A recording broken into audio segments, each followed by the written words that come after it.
Pronto, estamos gravando. Como eu tinha falado, hoje eu tenho esse projeto ambicioso de finalizar a discussão da psicanálise, né? Apesar de que a gente acabou se estendendo um pouco em outras discussões, e essa que acaba sendo uma das discussões mais centrais, né? Que é, inclusive, mais polêmicas e pouco compreendidas da psicanálise, e a gente vai acabar passando um pouco mais rápido. Mas o mais rápido que eu digo é no sentido de que eu vou tentar sistematizar de uma forma mais precisa e mais direcionada, embora isso não implique em dizer que vocês estejam impedidos de fazer questões, tá? Acho que a gente está aqui para aprender e quando vocês participam e questionam, isso ajuda no processo de aprendizagem, então eu prefiro um conteúdo de qualidade do que uma grande quantidade de conteúdo que a gente acabe não compreendendo com clareza.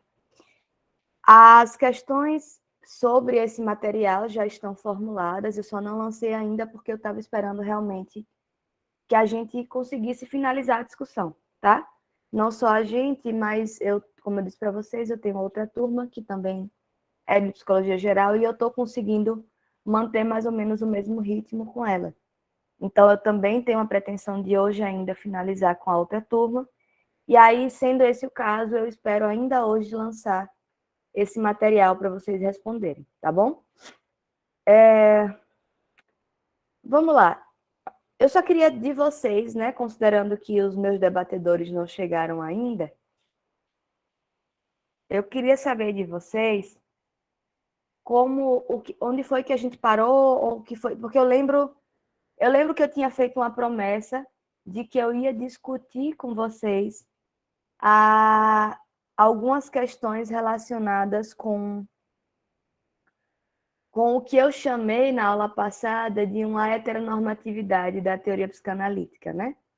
Porque, por algum tempo, por interesse pessoal mesmo, eu comecei a estudar muito sobre gênero e eu comecei a entender algumas críticas que eram feitas à psicanálise, e eu acho que um bom cientista é aquele que consegue formular críticas e ainda assim entender que aquela teoria tem sua contribuição a dar, né? Então, acho que um mau cientista joga a água do banho junto com o bebê, né? E a gente não precisa fazer isso, a gente precisa simplesmente entender quais são as questões que estão em jogo, inclusive dentro da perspectiva do que a gente vinha trabalhando lá no início do semestre, de entender que as teorias elas não são neutras nem isentas de atravessamentos, né, do que a gente está vivenciando naquele momento, especialmente as ciências humanas, e a psicologia, né, que tá aí articulada com práticas sociais que fazem parte da sua composição e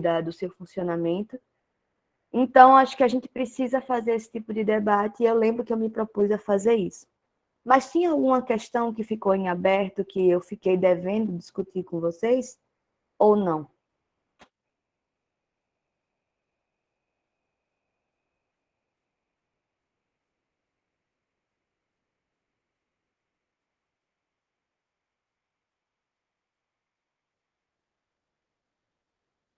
Alô?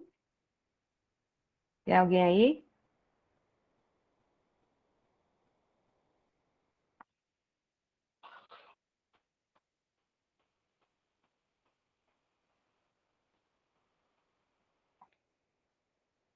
Eita, gente.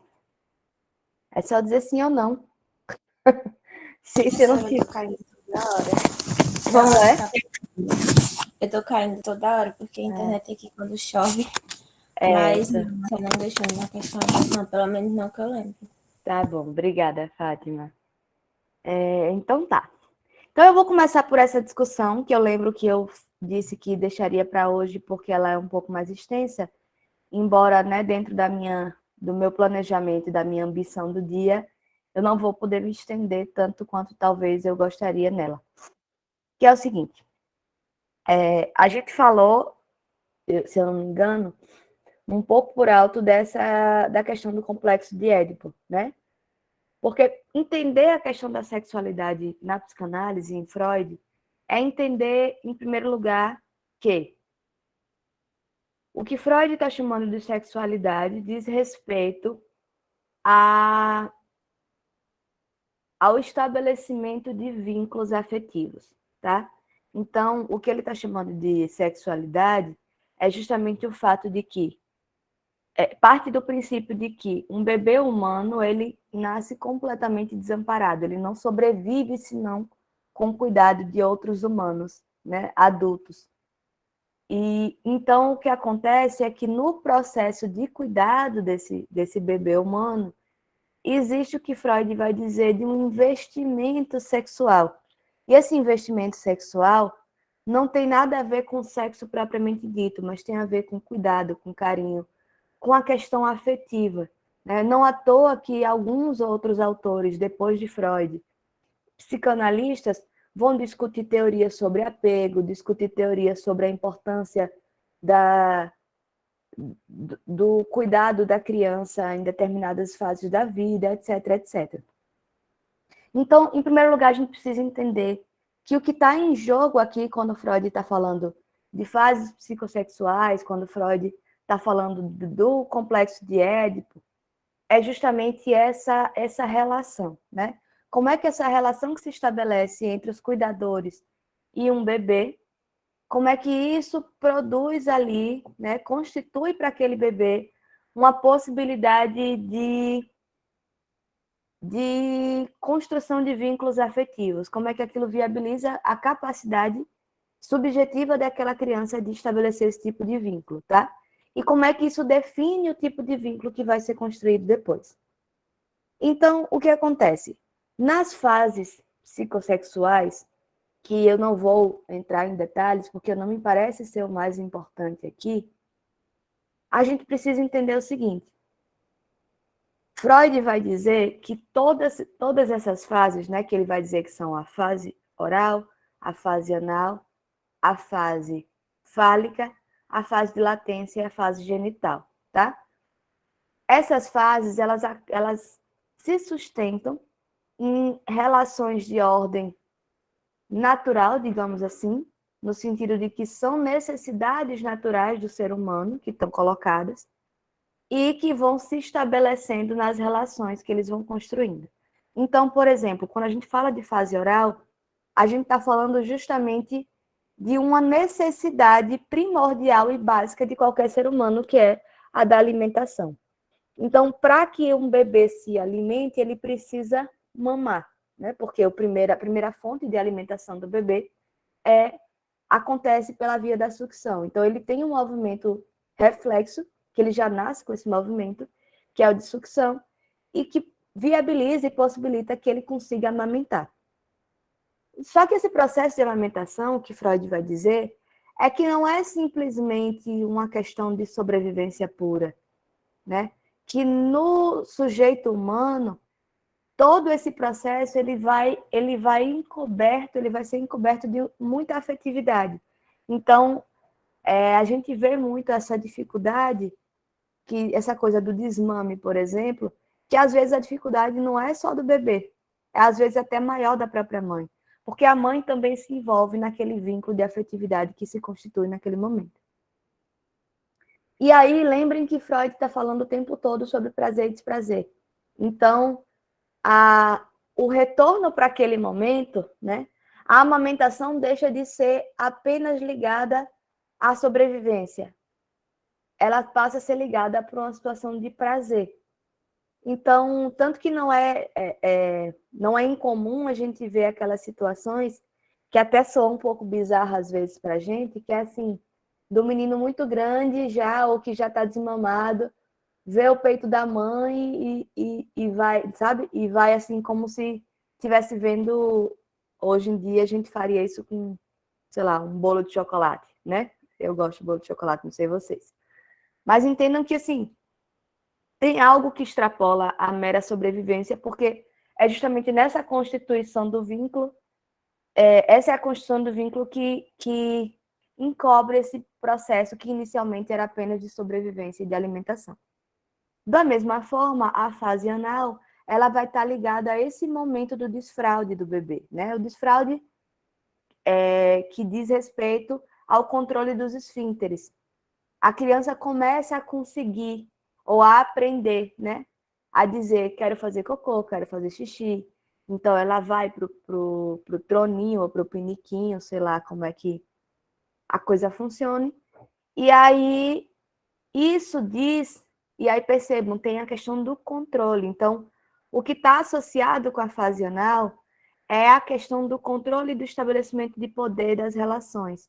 Então, percebam que, enquanto na fase oral tem uma questão do vínculo afetivo que se constitui entre aquelas figuras, na fase, e aí, né, a coisa se prolonga, inclusive, desse prazer oral, e aí tem a coisa do chupa-dedo, de chupar-chupeta, da mamadeira, etc, etc. Na fase anal está muito relacionado com essa questão do controle. O controle dos esfíncteres que acaba extrapolando para outras formas de controle e de relação de poder que se estabelece entre mãe e filho. Por isso que costuma ser aquela fase de mais desafio, que a própria criança é como se ela estivesse desafiando os pais naquele momento. A fase fálica é justamente a fase que a criança ainda está muito novinha, mas ela começa a descobrir, né, o prazer genital. Então, ela vai tocar, ela vai, né? E aí a história que Freud conta é justamente que é nesse momento que a moral sexual vai começar a estabelecer esses limites muito claros, de dizer, tira a mão daí, menino. Né? Faz não sei o quê, menina não pode fazer isso. Vista uma roupa, né? Enfim, essas coisas todas de uma moral que vão levar para a fase de latência. A fase de latência é justamente uma fase em que não vai se identificar essas questões de sexualidade, pelo menos de forma direta, no sentido dessa busca do prazer. E aí é a fase que Freud vai indicar que as crianças começam a se interessar por outras questões que são mais de ordem sublimatória. Estudos, esporte, artes em geral, né? Brincar de pintar, de não sei o quê, de modelar. Então, essas outras questões, ou da própria constituição de amizade, de relações afetivas e fraternas, né? Então, o que Freud vai mostrar é que nessa fase a criança é como se ela eliminasse toda essa busca por um prazer e ela vai, né, pelo prazer sexual, como eles chamam, e ela vai buscar um prazer de uma maneira mais elevada, no sentido das metas sociais, tá? E no complexo de Édipo, aliás, peraí, eu me embananei. O complexo de Édipo, na verdade, ele vai acontecer ali entre a fase fálica e a fase de latência, né? Que é justamente nessa transição do tira a mão daí, do tipo, se você pegar aí vai cair, que aí Freud vai falar dessa questão da castração. Mas vejam que isso tudo é uma história que Freud vai contar que faz muito sentido dentro daquele contexto, né? De um contexto de uma moral sexual muito forte. Mas o que é importante da gente entender desse processo? É que o que Freud está mostrando para a gente, o que até hoje faz sentido, é que tem ali um determinado momento, né, em que a criança ela vai desenvolver uma curiosidade no sentido da sua sexualidade, do seu prazer, e que isso vai ser estabelecido, né? Até porque a criança está ali crescendo, então ela vai começar a receber e a compreender cada vez mais esses ditames morais de que ela não pode fazer isso, não pode fazer aquilo, né? E aí, dentre esses processos, o que Freud vai apontar é que esse desejo sexual em relação à mãe ou ao pai, dependendo, né, do menino ou da menina, também vai precisar ser recalcado, também vai precisar ser eliminado do processo. E isso levaria à fase de latência, tá? E depois viria a fase genital, que é justamente do desenvolvimento normal da sexualidade. E aí é o ponto que a gente chega do que seria essa normalidade, né? Eu acho que a gente pode dizer, sem muito medo de errar, que a psicanálise ela acaba sendo uma teoria um tanto heteronormativa, justamente porque Na perspectiva freudiana, e aí a gente precisa dar para ele, né, esse benefício da dúvida, no sentido de que do tempo que ele estava vivendo e que ele estava construindo essa história, mas ao mesmo tempo que a gente dá para ele esse benefício, a gente não pode continuar repetindo o que ele disse como se fosse verdade absoluta. Para Freud, existia um desenvolvimento normal esperado. Então, o que caracterizaria que esse desenvolvimento tivesse se dado de uma forma saudável seria tanto o desenvolvimento de todas essas fases sem que a criança ficasse presa em alguma dessas fases, né? Ou seja, sem que ela acabasse desenvolvendo questões muito ligadas a essas outras fases. E também a questão do desenvolvimento da sexualidade. Então, para Freud, ele vai afirmar isso com muita clareza, inclusive nesse capítulo que vocês leram, né, nessa conferência que vocês leram, ele vai afirmar com muita clareza que o esperado do desenvolvimento sexual de uma criança é justamente de que ele se torne um adulto heterossexual, né? Então, embora Freud considere, e ele já tenha sido bastante revolucionário quando ele entende que a sexualidade infantil ela é polimorfa, ou seja, ela não tem ainda um estabelecimento do... Né, a gente, enquanto criança, a criança ela vai ter interesse em tudo. Ela vai ter interesse em explorar a sua sexualidade. E ela vai ser bissexual, no sentido de que o interesse afetivo e amoroso da criança, ela vai para qualquer um dos lados. Só que o que Freud vai construir é que ao longo do desenvolvimento, entendendo inclusive esses atravessamentos sociais e morais, é que um adulto saudável, ele vai ser dirigido para uma sexualidade. E ele vai indicar a questão da heterossexualidade, tá? Apesar disso, vocês vão ver muitas vezes alguns psicanalistas fazendo uma defesa diferente de Freud, porque tem um caso que Freud acompanhou, e que, um caso clínico dele, que ele chama de a jovem homossexual. E aí tem uma parte logo no início desse caso que é bastante interessante, porque ele vai indicando que o pai da moça procurou ele com uma demanda muito clara, de dizer assim, olha, eu estou trazendo ela aqui porque, gente, permitam, né, falar de uma forma bem grosseira, assim, porque ela gosta de mulheres e eu quero que você ajeite isso. É basicamente o que hoje o povo está tentando de novo resgatar com a história da cura gay, né? E aí Freud chegou e disse assim, veja, eu não posso prometer isso para você. E eu nem sei se é isso se eu acredito que isso seja o desejável. Porque, e aí nesse momento ele vai dizer, porque dentro das perspectivas de desenvolvimento sexual, a pessoa seguir o caminho da total heterossexualidade é tão limitado quanto da total homossexualidade. É como se ele dissesse, considerando o início do processo, que é da criança bissexual, qualquer desses caminhos vai ser uma restrição que vai se estabelecer pela via do desenvolvimento. Então, nesse ponto, desse caso, ele acaba fazendo uma colocação e se posicionando de uma forma ética muito interessante, que inclusive coloca em questão isso que eu estou dizendo, tá? No sentido de que naquele momento ele vai dizer assim, veja, eu não acho que ela é anormal por isso, ela só seguiu um caminho diferente do caminho que é o tradicional, né? Que é o que costuma se esperar.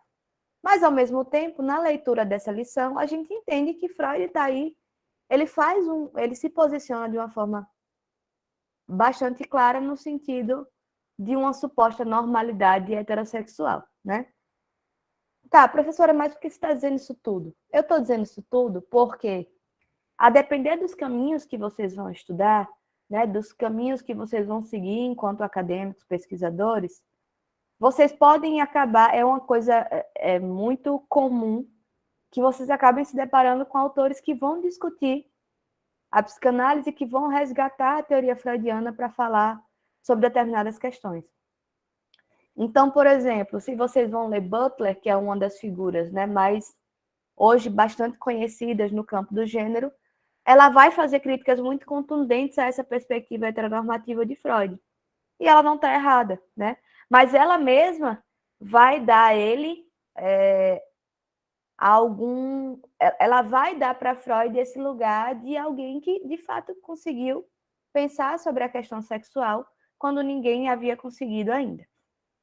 Então, tem essas questões que eu acho que a gente precisa ter em vista. Além disso, tem esse ponto que eu falei, né, desculpem, da sexualidade perversa polimorfa das crianças e da bissexualidade que é inerente à vida sexual humana. A ideia da sexualidade perversa polimorfa, o próprio nome, vocês entendem que ele já carrega algum estigma, né?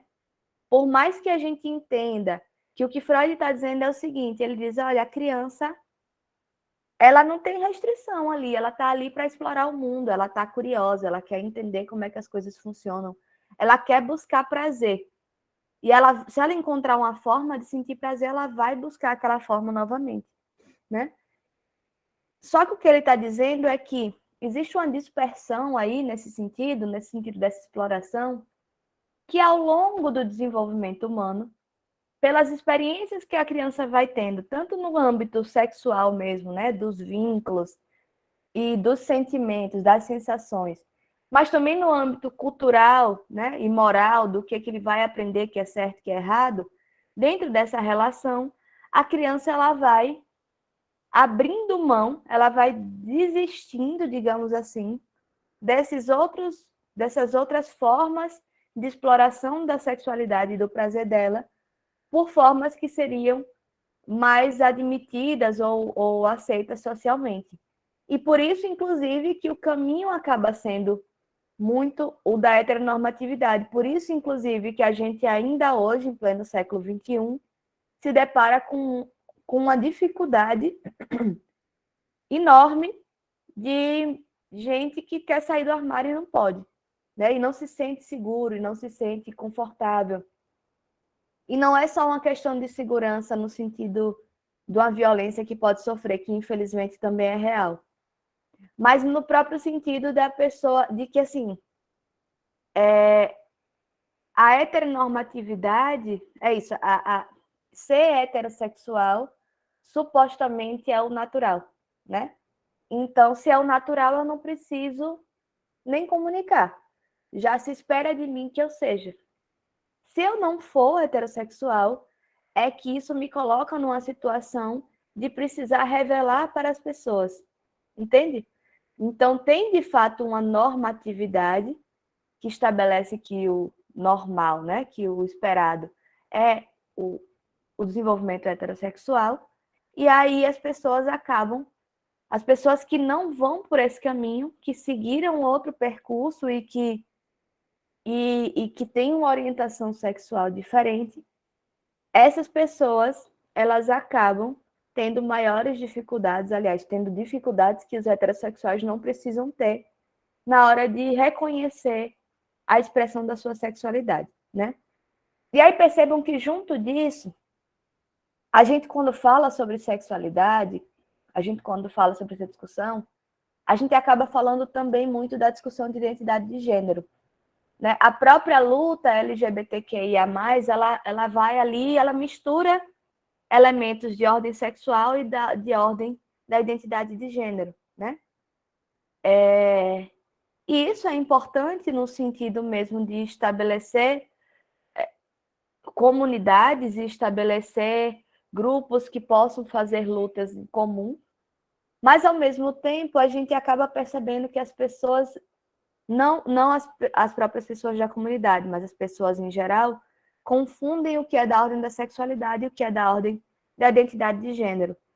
E nesse ponto eu acho que a psicanálise também acaba podendo contribuir um pouco com essa confusão, porque na concepção do complexo de Édipo, o que está em jogo é o estabelecimento da sexualidade da criança, mas ao mesmo tempo, nesse estabelecimento da sexualidade e naquela historinha que eu contei para vocês do Édipo, o que está em jogo também é o seguinte, eu vou abrir mão do desejo que eu tenho em relação à minha mãe, e para isso eu vou me identificar com meu pai, que é a figura que está ali relacionada com ela, e aqui eu consigo me ver enquanto um homem, eu consigo me identificar com o gênero masculino, porque eu vou tentar ser o mais parecido possível com meu pai, para que no futuro eu consiga estabelecer uma relação afetiva sexual com alguém como a minha mãe, né? Essa é a história que, de forma muito grosso modo, assim, a gente pode contar sobre os resultados aqui do complexo de Édipo. Então, acaba que na psicanálise, quando a gente pensa sobre a constituição do gênero, a gente também pensa sobre a constituição sexual, né? A gente acaba associando essas duas coisas. Mas aí, acho que não cabe no escopo da nossa disciplina, mas é preciso entender que nas discussões de gênero e sexualidade são questões diferentes, né? O que está em jogo em termos de identidade de gênero é diferente do que está em jogo nas questões de estabelecimento do objeto sexual, né? Da orientação sexual. Gente, e aí? Eu tô indo muito rápido, tá? Mas aí eu vou deixar vocês um pouco à vontade para fazer perguntas, porque eu sei que não é algo simples e eu ainda trouxe um monte de questão polêmica aqui. Então, eu vou deixar vocês bem à vontade um pouquinho, tá? Pode falar.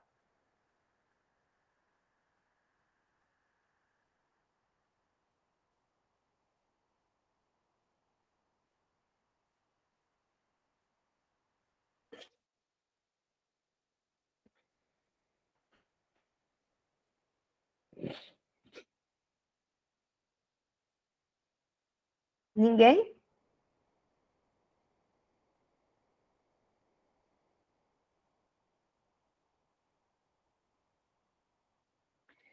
Gente, não se sintam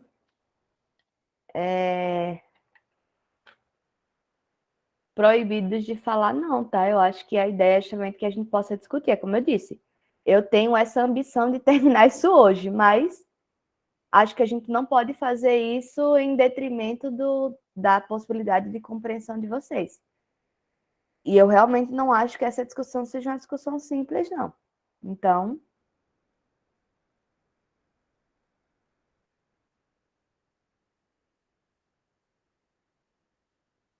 gente, que coisa. Nenhum dos três debatedores vieram para a aula hoje. Que coisa.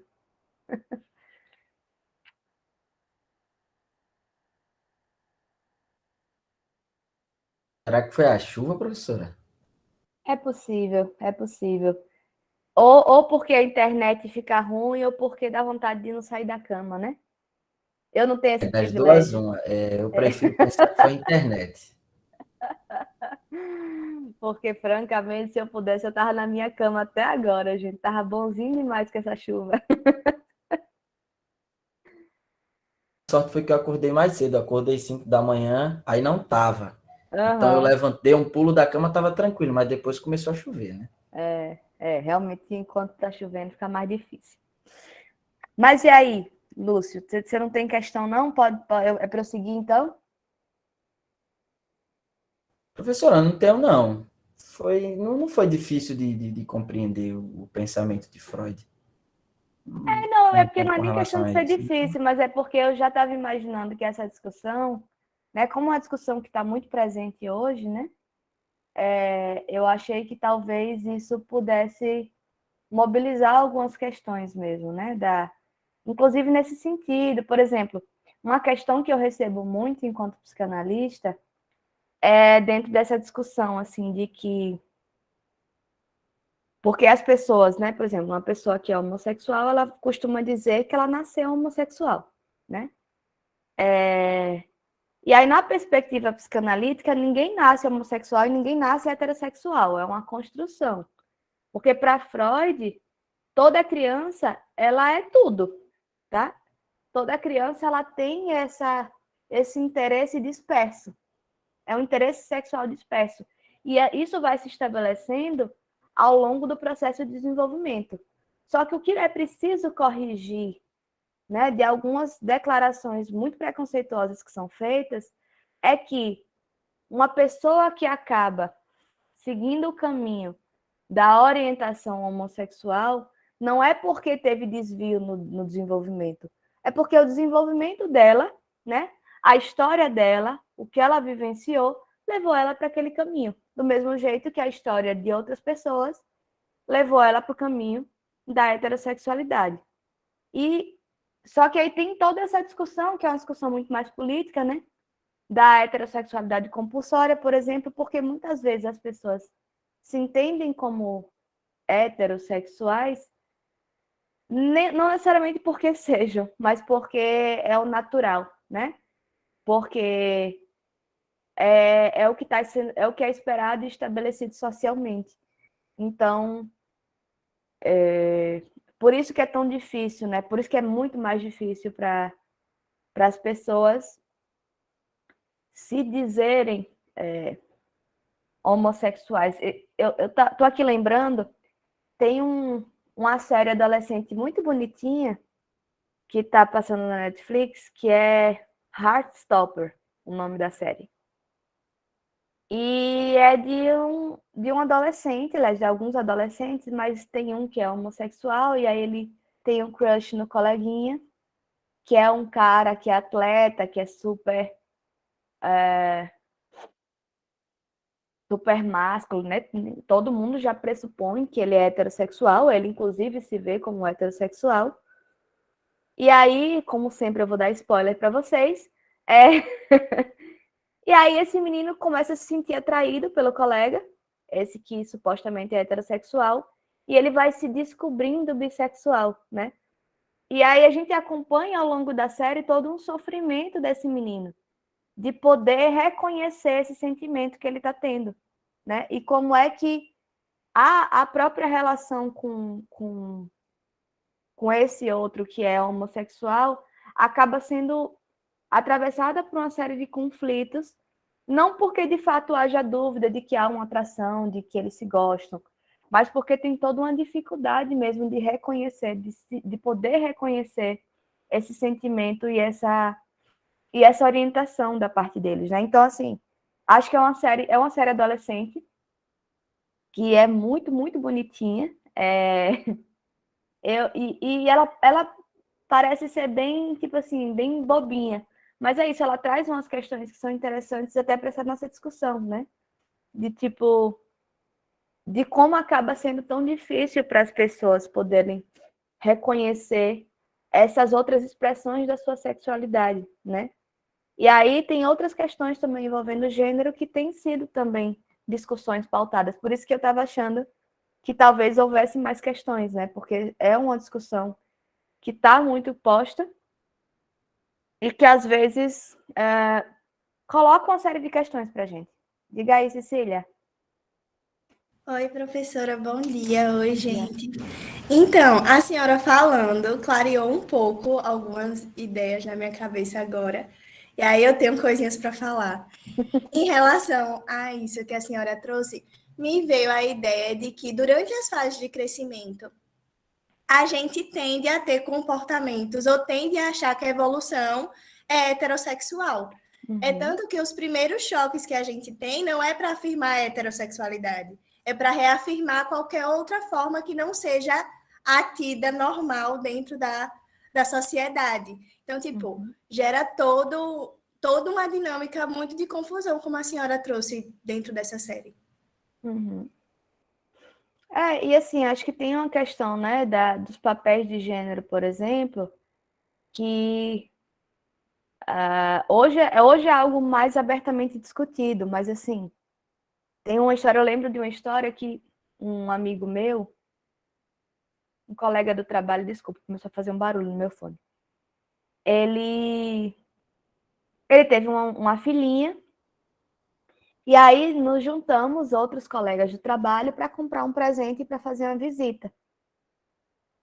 E aí foi muito engraçado, porque a gente foi para a loja de brinquedo, e a chata, né, fazia bem assim, não, eu não vou dar esses presentes que estabelecem papel de gênero, não, sabe? Tipo, eu quero um presente desconstruído. Aí um colega meu fazia assim, ai, Carol, que saco, não sei o quê, você... Aí ele ficava brincando assim, vou dar um brinquedo quebrado. Eu falei assim, não, veja, mas a gente precisa realmente desconstruir certos estereótipos, né? Por que que necessariamente uma criança precisa... Por que que a gente logo... A criança nem nasceu direito e a gente já está estabelecendo cores e estabelecendo brinquedos que vão interessar a uns e não a outros, né? Por que que o menino não pode brincar de boneco? Aliás, por que que o menino não pode brincar de boneca e a menina não pode brincar de carrinho, né? Por que que... enfim, por que que para as meninas você já encontra um kitzinho de vassoura, de rodo, de não sei o quê, e para o menino são coisas de aventura e de luta, né? Então, assim, isso diz muito, inclusive, da nossa construção social, do que é que a gente está ensinando enquanto papel de gênero para os meninos, né? E aí eu lembro que depois de muita confusão e de muita briga e de implicância minha com cada uma das escolhas que eles faziam, a gente acabou comprando um tapetinho daqueles que é para a criança simplesmente se arrastar no chão e que era colorido. Eu fiz, pronto, serve para todo mundo, não precisa... E aí a gente comprou um negócio daquele. Enfim. Mas tem aí, né, uma série de questões que se colocam socialmente nesse sentido e que vão estabelecendo. E aí, quando você começou a falar, Cecília, eu lembrei também de outra coisa, né, que essa prática muito comum e muito esquisita de que uma criança está com 4 aninhos, aí tem uma amiguinha, aí diz assim, é sua namoradinha, né? Não, gente, sabe? Porque, veja, isso é uma imposição, né, heterossexual, é como se assim, já estivesse estabelecendo para uma criança que ainda não tem nenhum tipo de interesse nesse sentido, ela não tá ainda no momento de fazer esse direcionamento de uma escolha sexual, e aí lembrem que escolha em psicanálise é sempre escolha inconsciente, tá? Então, quando eu falo de escolha, não é que eu estou entendendo que seja uma escolha decidida e consciente, mas é algo da ordem do inconsciente, do determinismo psíquico. Então, isso acaba sendo estimulado precocemente, né? E o que é estimulado não é só a sexualidade, mas é a heterossexualidade, né? Porque você não vai ver, por mais cabeça aberta, por mais pra frentex que sejam os pais, você não vai ver chegar assim para um menino de 4 anos que tem um amiguinho que ele adora e dizer assim, seu namoradinho, não vai, né? Vocês nunca viram isso, eu nunca vi, tá? Então, percebam que mesmo as pessoas mais para frente, elas ainda estão muito imersas nessa lógica, né? Nessa imposição heterossexual, e isso acaba sendo, de algum modo, a leitura que Freud consegue construir naquele momento acaba reforçando um pouco isso. E eu acho que é papel de nós, psicanalistas contemporâneos, colocar em questão a forma como ele vê isso e entender como é que a própria teoria psicanalítica pode ajudar a gente a pensar essas outras possibilidades e a derrubar essa heteronormatividade, né? Entender que não tem nada no desenvolvimento humano que diga que o natural é se tornar heterossexual, né? Existem possibilidades de direcionamento, de orientação sexual e de reconhecimento de identidade de gênero. E essas possibilidades todas são possibilidades saudáveis, né? Não dizem de um desvio ou de um problema. Dizem de construções e de como a pessoa vai se direcionar para aquele caminho. Diga aí, Cecília. Então, professora, a senhora falando dessa parte das crianças, dessas brincadeirinhas, namoradinha, enfim, me veio na lembrança que principalmente as meninas que nasceram muito princesinhas, escutando aquelas histórias de tipo príncipe e princesa, desde muito novinha, já tem esse pensamento de namorinho desde muito cedo. Então, assim, eu era muito românticazinha, ainda tenho esses traços, toda mimosa. Então, eu lembro que desde muito cedo, meu sonho era ter um namoradinho, porque eu achava muito legal. E eu vi o príncipe e a princesa, eu queria namorar igual o príncipe e a princesa. Enfim, acho que para os meninos, nem tanto, porque eles vivem em outros espaços. As brincadeiras são de carrinho, são de tipo jogos de forma geral, atividades mais físicas, mas para a gente que vive nesse universo de princesinha, a gente induz muito rápido a isso, tipo, a criar essa responsabilidade de querer, não é nem querer um relacionamento, mas é querer viver aquilo que vai induzindo de qualquer forma. Sim. E aí isso foi uma coisa que eu me lembrei e que, assim, é uma pergunta mesmo, se isso tem relação, se isso afeta, se provoca alguma coisa. Então, Cecília, tem uma questão, eu te chamo já, viu, Fátima? Tem uma questão aí é justamente, eu acho que essa discussão que você está trazendo das histórias, né, de princesa, diz muito mais dessa construção de gênero, né? Que aí tem toda uma discussão, né, sobre essa construção do gênero feminino, né, do que é que se espera da mulher. Que lugar que é esse? Porque, veja, não é à toa. Não é à toa que a maioria de nós acaba, né, desenvolvendo isso, assim. E eu vejo muito no consultório que tem muita mulher que tem uma postura crítica, uma postura que é muito independente, que tem esse outro, né, que está construindo para ela esse outro lugar, mas quando entra no relacionamento parece que a coisa desanda, parece que ela não consegue manter esse lugar. É como se ela...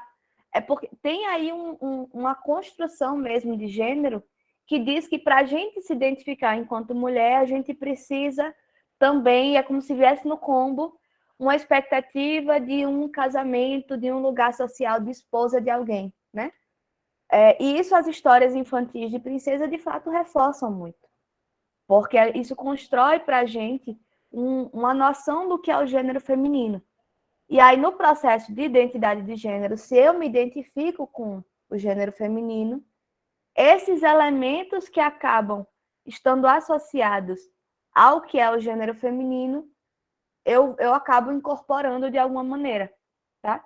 Então, isso é muito comum, assim. Eu lembro de outra história que eu gostei muito. Eu fui para a festa de aniversário do filho de uma amiga minha, e ela tinha feito o sanduíche de doutorado na França também.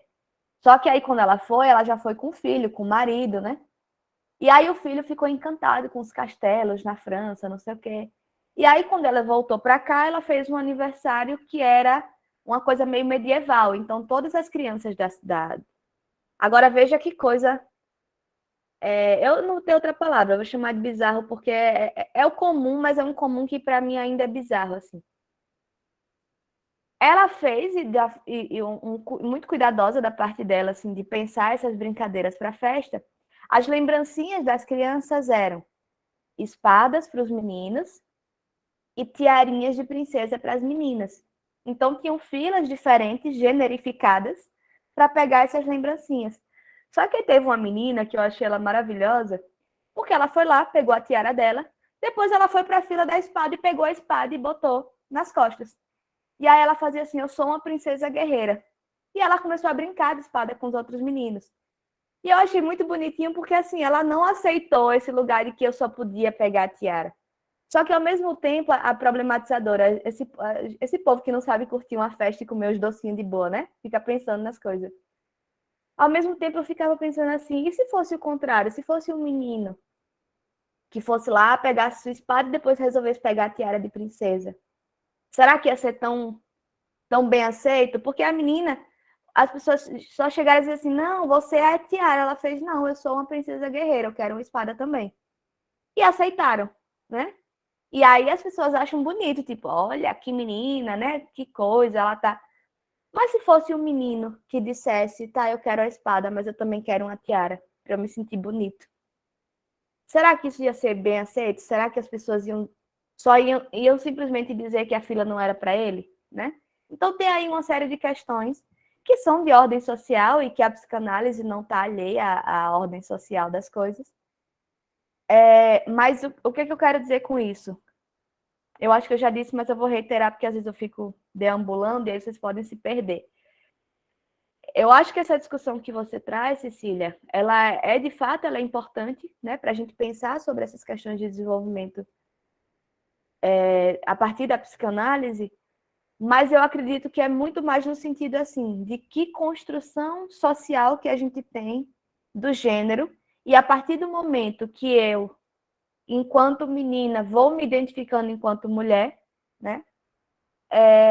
Como é que eu acabo absorvendo ou incorporando esses elementos que estão associados com ser mulher, né? Então, eu costumo falar muito, e eu já disse para vocês que aqui eu vou ficar revelando minha vida, no meu processo de análise, tinha uma questão que para mim era muito problemática, mas que hoje já não é mais. Que eu sempre fui uma menina meio menino, assim. Eu sempre fui meio masculina nessa expectativa de gênero, né? E porque eu tinha, desde criança, que eu tinha uma série de questionamentos, assim, sobre o lugar que era dado para mim na minha família e o que era dado para o meu irmão. Eu sempre achei que meu irmão era muito privilegiado. E eu não admitia não ter os direitos que ele tinha. Então, eu brincava com ele de carrinho, eu brincava de bola de gude, eu subia em árvore, eu brincava com os meninos. Eu sempre preferi brincar com os meninos.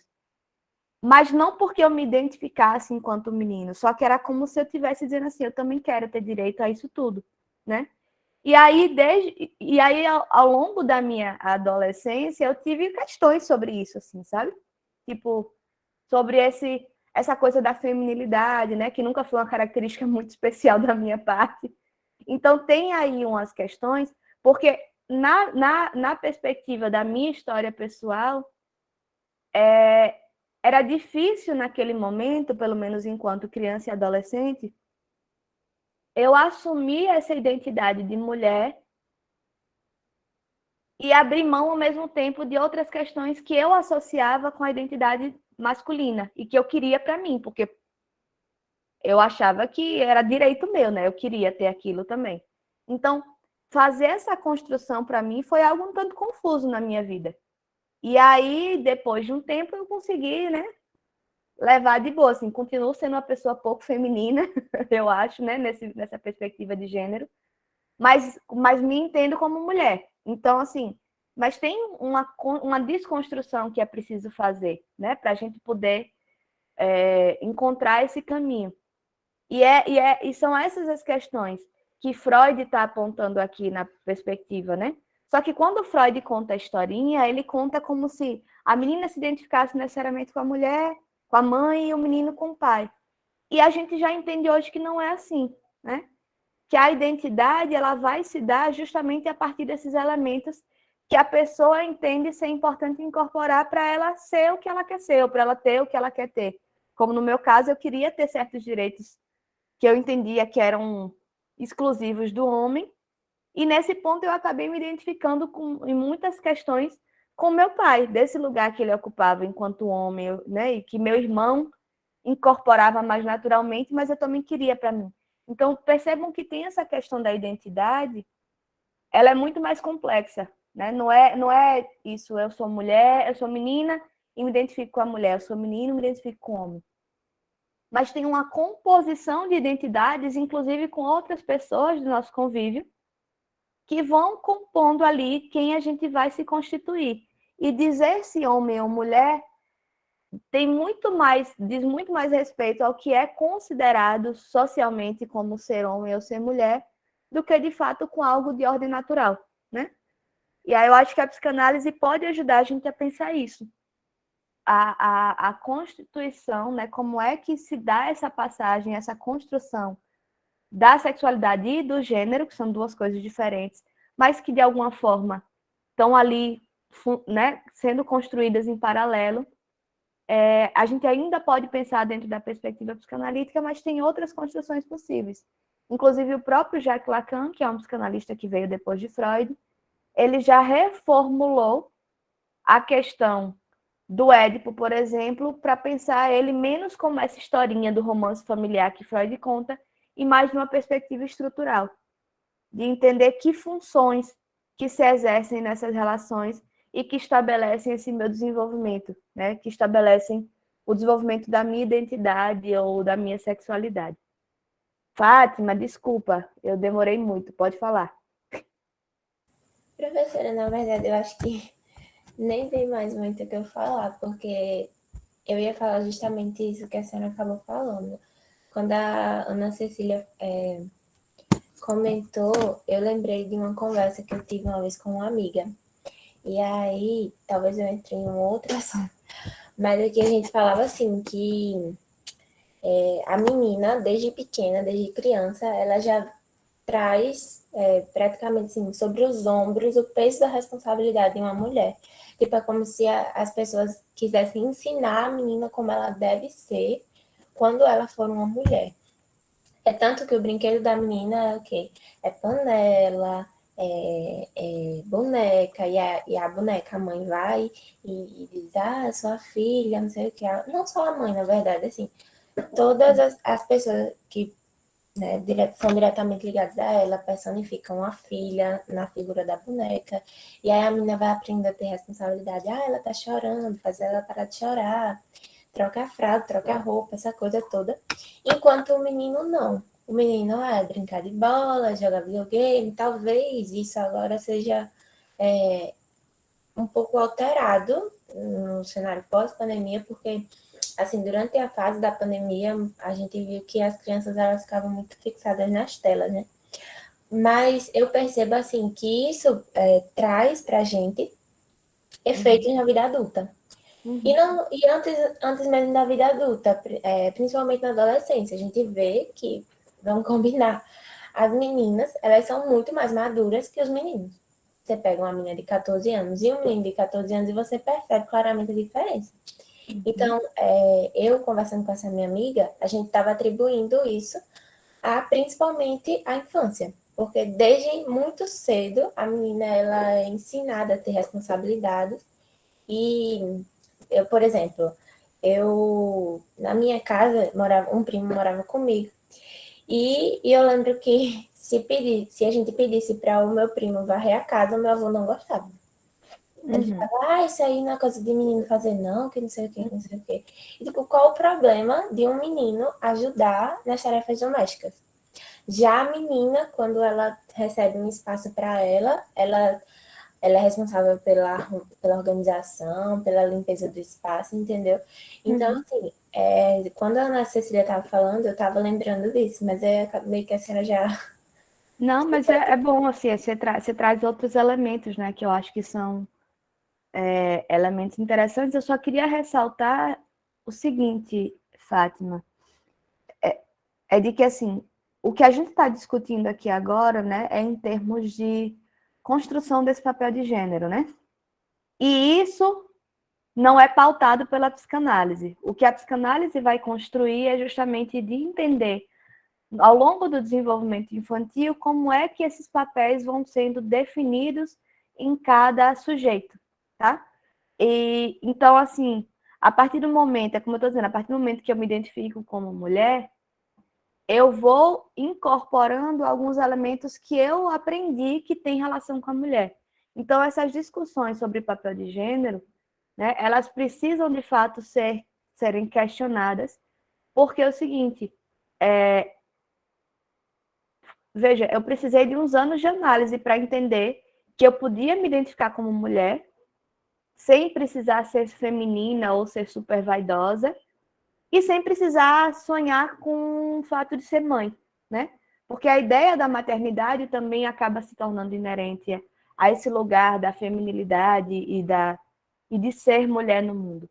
Então, são outras discussões que estão relacionadas com o que a gente está trazendo, mas que extrapolam um pouco no sentido de que é uma discussão muito mais social mesmo, desses lugares de gênero que a gente precisa colocar, né? A gente precisa fazer. Diga aí, Cecília. Professora, é só porque Fátima usou assim o exemplo da minha vida, e aí eu vou precisar comentar. Eu namoro desde os meus 14 anos com um menino da mesma idade que eu, ele é inclusive um pouquinho mais novo. Hoje eu tenho 19, então é um relacionamento bem longo. E, tipo, durante toda a fase do nosso desenvolvimento, mesmo eu tendo minha adolescência passando por vários processos, eu não poderia ter esses processos. Por exemplo, quando eu ficava triste com alguma coisa, minha mãe já dizia: mas deixa o menino, mas é o menino, deixa o menino fazer o que ele quer. Então, tipo, não tinha aquele respeito por mim, exigia uma maturidade de mim que de fato eu não tinha na época. Então, sempre foi muito assim. O que Fátima falou fez muito sentido. E o que Eita, esqueci o nome. O Kinara também falou. Ai, nem Tipo, vi o que Tara escreveu.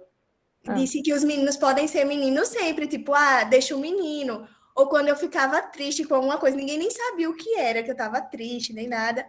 Aí chegava e dizia, sim, mas o menino é tão bom, é tudo tão bom, porque você briga com ele, porque você fica chateada com ele, tipo, Uhum. exigindo de mim uma postura de uma mulher adulta que sabe lidar com tudo, quando de fato eu tava descobrindo muitas coisas. Então, tipo assim, foi um amadurecimento enorme na minha vida, que eu tive que aprender a fazer várias coisas, escutando sempre que eu era errada da história, que eu não poderia agir de tal forma e tal. Enfim, e nunca a responsabilidade em outra pessoa. Então, o que Fátima falou fez muito sentido. O que Fátima falou, que inclusive obrigada por retomar, porque eu ia passar batido, me lembrou, de novo, eu já falei para vocês desse podcast, né, o Mamilos, que eu gosto muito. Teve um episódio mais recente que elas falaram sobre a situação lá do Mamãe Falei, né? E aí elas começam o episódio com uma pergunta, como se fosse uma pergunta mobilizadora, uma pergunta que vai tentar ser respondida ao longo da discussão. E a pergunta era assim: por que os homens são meninos para sempre, né? E é justamente isso, porque homem pode fazer qualquer merda e dizer assim, mas é só um menino, né? E às vezes a menina com 14 anos diz assim, não, mas você já é uma mulher, você já é uma mocinha. Você precisa assumir responsabilidades, você precisa saber, né? E aí, do seu exemplo, Cecília, me parece que extrapola um pouco esse lugar da mulher responsável, mas tem esse lugar também da mulher que precisa garantir o interesse desse homem, né? Porque é isso, recai sobre a mulher a responsabilidade Bem-estar todo, né? de Tipo assim, sustentar o relacionamento, de fazer funcionar. Inclusive, tem um livro, que agora eu não vou saber o nome, mas se vocês tiverem interesse, vocês me dizem, eu procuro para mandar para vocês o nome. É de uma professora que eu tive lá na UF, que ela escreve, que é a tese de doutorado dela, e ela vai fazer um estudo com histórias de vida de mulheres que sofreram violência doméstica e que tiveram dificuldade de sair, assim.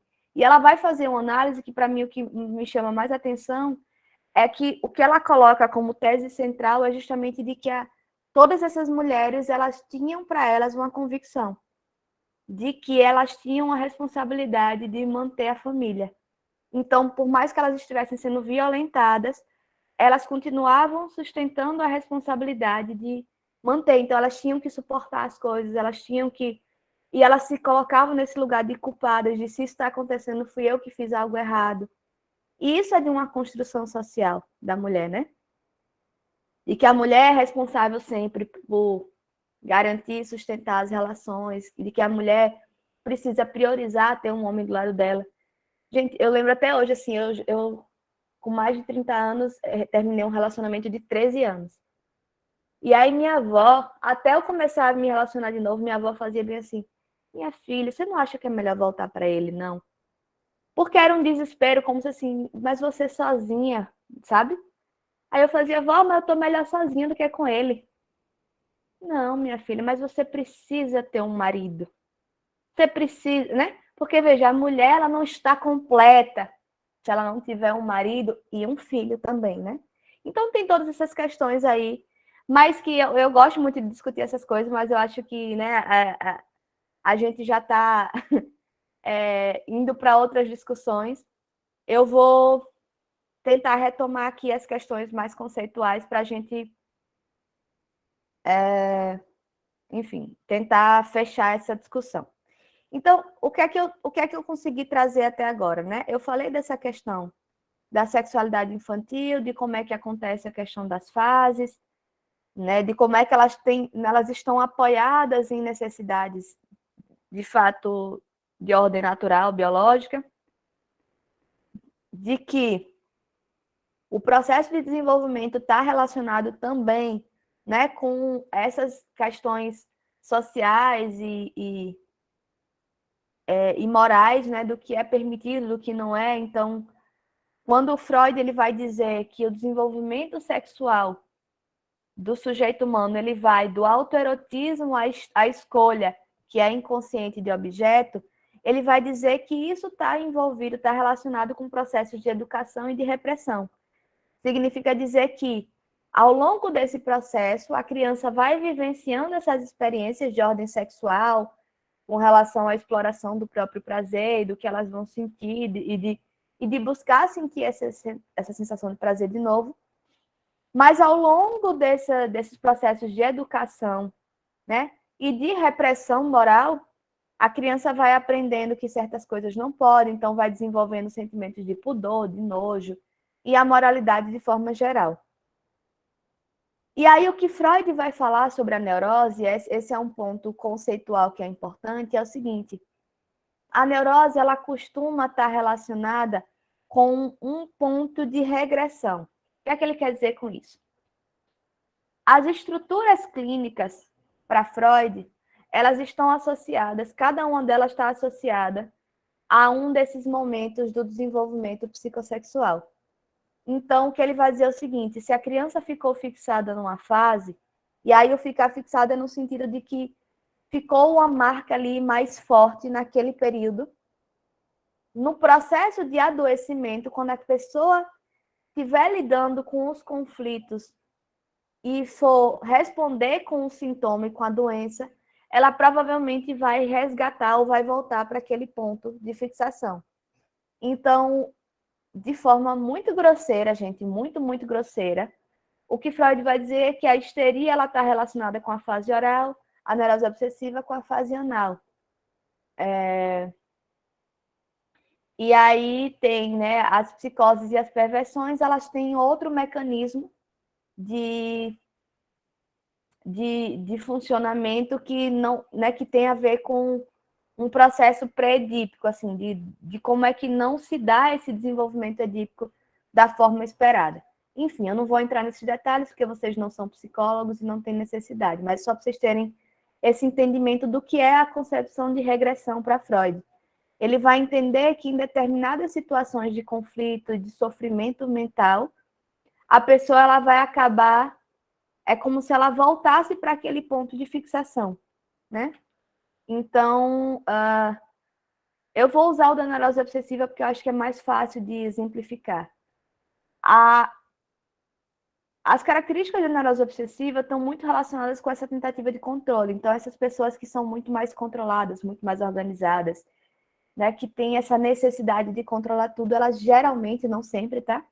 Elas geralmente são obsessivas e têm aí alguma fixação, alguma marca na fase anal. Então, quando elas vão desenvolver o sintoma neurótico, esse sintoma neurótico geralmente vai estar relacionado com esse ponto.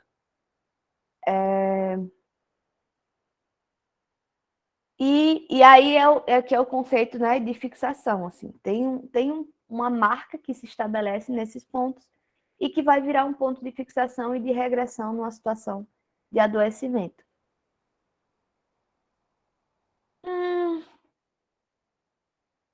Gente, eu falei assim muito rápido, mas eu acho que é basicamente isso.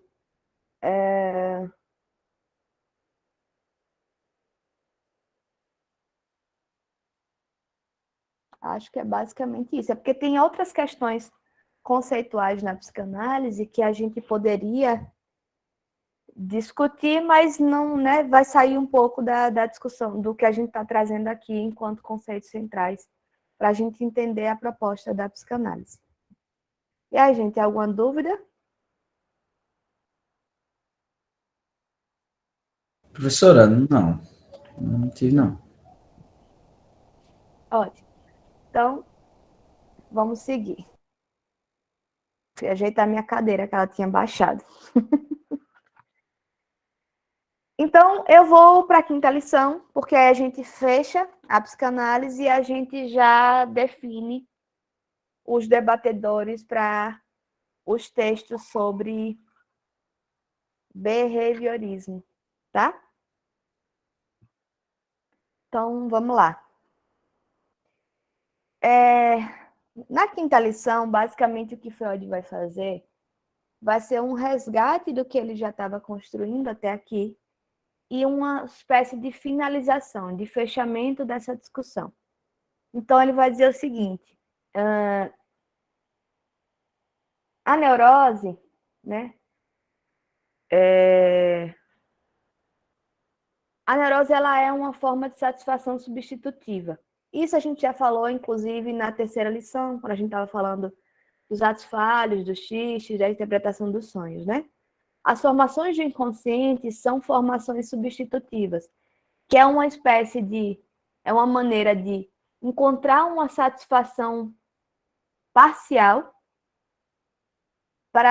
como se fosse uma forma de apaziguar ou de acalmar esse inconsciente que insiste o tempo todo em aparecer, mas não pode, né? E a neurose, ela se torna uma satisfação substitutiva mais ainda do que as outras, justamente porque ela vai se dar a partir dessa concepção de formação de compromisso, que eu também já falei.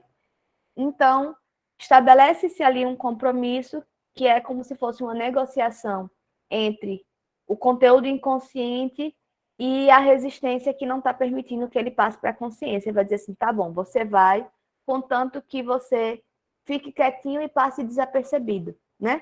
Então, o sintoma, ele vai ali encontrar uma forma de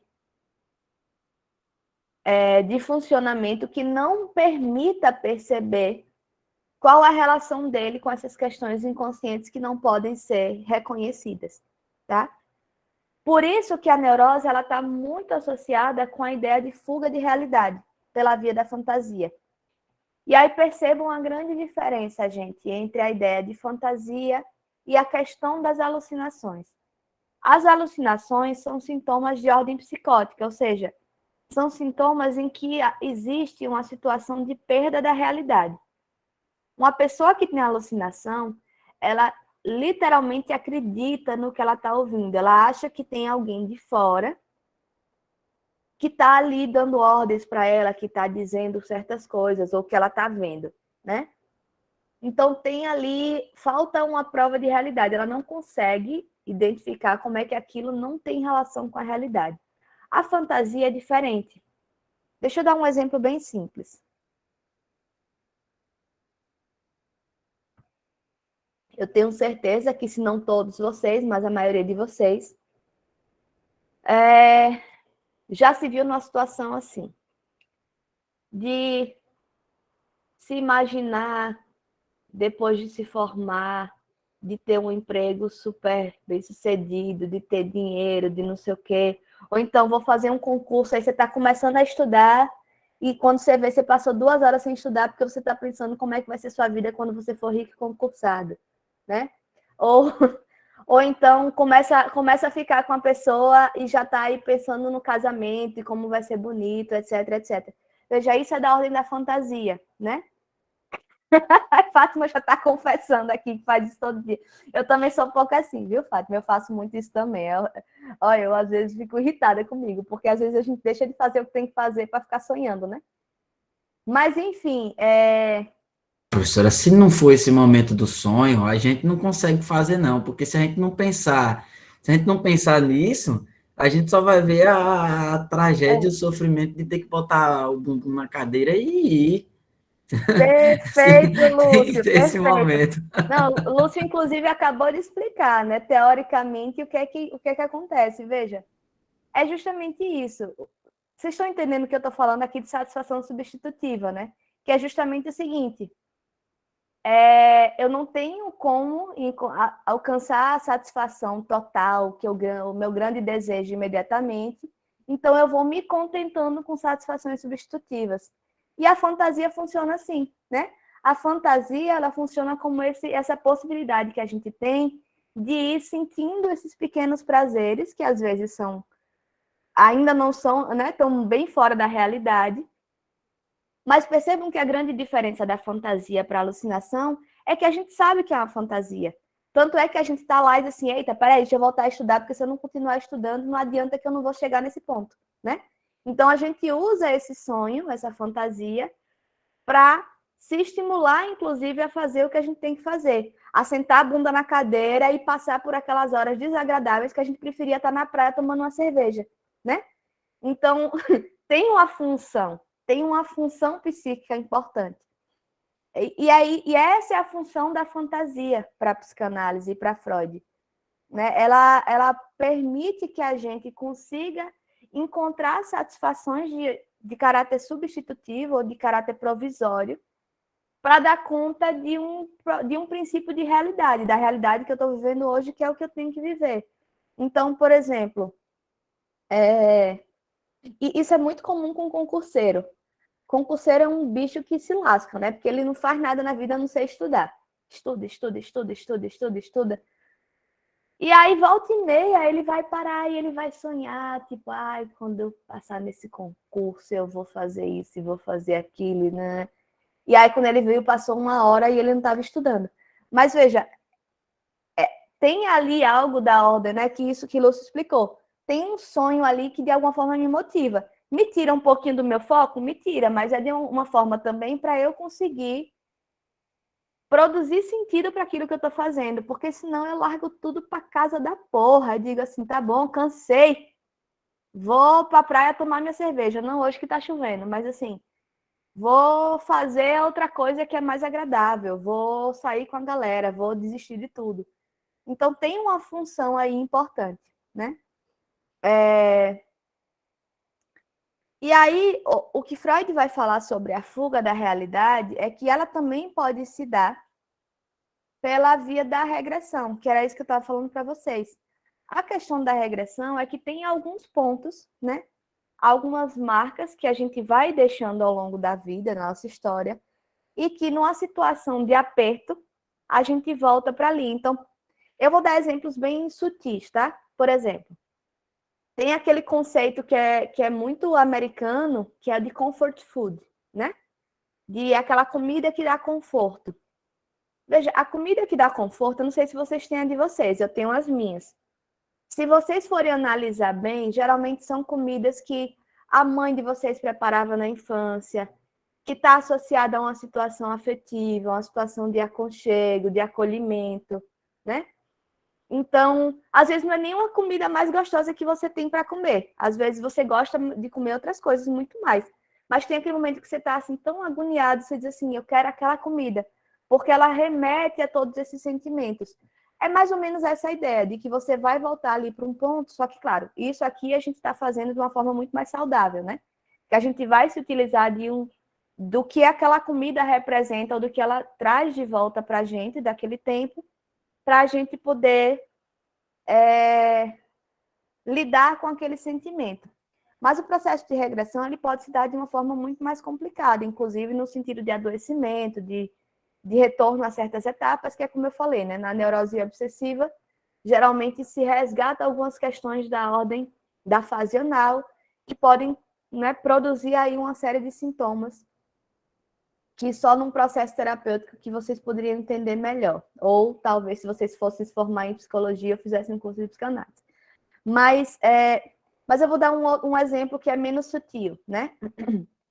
Eu acompanho uma criança no acolhimento que, veja, ele está acolhido e ele é o único dos irmãos que está acolhido. Os irmãos todos estão morando com a mãe. E aí, aconteceu que... E tem, obviamente, eu não vou contar toda a história por uma questão ética e por uma questão de tempo também, mas tem toda uma razão para que ele seja o único que esteja acolhido. Acontece que a mãe, quando a mãe soube que ele não estava mais com o pai, né, porque teve uma disputa e o pai quis ficar com ele, aí ela foi lá no acolhimento e disse, olha, eu quero ficar com meu filho. E a gente começou a fazer um trabalho de reinserção. Só que essa mulher adoeceu, mas ela adoeceu num nível que ela está super debilitada. E aí o menino que estava super feliz e animado porque ele finalmente ia voltar a morar com a mãe e com os irmãos, etc, etc, ele se deparou com uma situação que a própria mãe disse assim, eu quero ainda estar com ele, mas eu não tenho condições de assumir mais uma criança para minha responsabilidade, porque, de fato, ela está muito debilitada. E aí, essa semana, eu fui chamada na escola dele, que é isso, eu escolhi não ser mãe, mas eu tenho uma ruma de filho, né? Eu fui chamada na escola dele e fui lá conversar sobre ele. E aí a professora dizia assim, ele está se negando a ficar na sala de aula, ele vai para a sala de aula do professor tal. Eu falei, mas o que é que tem na sala de aula do professor tal? Ah, não, é uma sala de alunos muito mais novos que ele, eles ficam brincando de massinha, não sei o quê. Eu falei assim, veja, deve ser um processo regressivo, né? Porque é isso, ele está ali vivendo uma situação tão estressante do ponto de vista afetivo para ele, que a forma que ele lida é regredindo. Ele quer se tornar uma criancinha, e de fato ele está se comportando como uma criancinha, né? Então ele não quer estar na turma dos coleguinhas dele, ele quer estar na outra turma, que é a turma de meninos mais novos que não são cobrados, que não exige dele que ele entenda, que ele consiga construir um raciocínio. Ele só vai brincar. Ele brinca de massinha, ele brinca de desenhar, ele brinca, né? E aí tem toda uma questão, como é que a gente lida com essas questões, né? São questões de ordem psicológica. Então, mas entender que isso acontece ajuda a compreender esses processos, né? Então, o que Freud vai entender é que na neurose existe essa fuga da realidade pela via da fantasia. Só que ela pode se dar de uma forma, entre aspas, saudável e natural, como a gente está falando aqui, de fantasiar, de sonhar, de atrapalhar meia hora, uma hora dos nossos estudos, porque a gente começa a sonhar com o futuro que a gente está conquistando com esses estudos, mas pode se dar a partir da doença, né? De uma forma de regressão para um determinado ponto que estabeleça aí alguns critérios para a construção do sintoma. E isso precisa ser investigado e tratado num processo terapêutico para poder ser sanado. O que Freud vai mostrar, e ele já tinha dito isso na segunda lição, é que existem outras soluções possíveis, existem outros caminhos possíveis para escapar um pouco dessas questões, assim, para escapar dos processos de conflito e de sofrimento psíquico, né? Então, ele vai falar do escape pela sublimação, que foi o que eu já falei na segunda lição e acabei falando hoje mais cedo da fase de latência, que é o desvio da meta sexual, dessas pulsões sexuais, para metas socialmente aceitas, que é arte, esporte, ciência, né? Então, existe essa possibilidade de, na dificuldade de lidar com essas situações, a gente acaba escapando para isso. Então, quantas vezes... Eu estava lendo recentemente um livro, que inclusive eu recomendo para todo mundo, até no meu Instagram eu fiz um post falando dele, que o nome do livro é... meu Deus, Coreografias de um Adeus, que é de Aline Bay. Ela é uma autora contemporânea, ela é mais nova que eu, inclusive. Eu acho uma humilhação isso, hein? Por sinal, uma pessoa escrever tão maravilhosamente bem, sendo tão jovem. E esse livro dela, basicamente, ela vai contar a história de uma menina que sofreu uma série de questões, assim, de violência psicológica mesmo, né? E como ela consegue escapar disso pela via da escrita, pela via de uma construção literária, né? E a arte tem um pouco essa função. Então, a gente vai ver na literatura psicológica e psicanalítica vários casos de pessoas que conseguem escapar e encontrar essa forma de lidar com a situação de sofrimento psíquico através da arte, né? Que também é uma forma de satisfação substitutiva. E aí, Freud vai dar para Jung o mérito da descoberta, ele vai dizer assim, Jung fez notar que o detalhe aqui que a gente não tinha se tocado até então é que os neuróticos adoecem dos mesmos complexos com os quais todos nós lutamos. Então, o que Freud vai entender é que essas questões, elas atravessam a todos nós enquanto sujeitos. Só que os sujeitos neuróticos são aqueles que têm maiores dificuldades de lidar com essas situações, provavelmente porque existe um processo de repressão mais forte, a questão do inconsciente, né, fica ali muito mais restrita. Então, ele acaba desenvolvendo sintomas que a gente entende como sendo um processo de adoecimento e de neurose. Mas todos nós passamos, né, temos os mesmos complexos. E aí, gente, quem está aqui há mais de 2 anos vivendo esse caos, que é o Brasil no meio de uma pandemia, com Bolsonaro como presidente, quem não concordar comigo me perdoe, sabe que adoecidos estamos todos, né?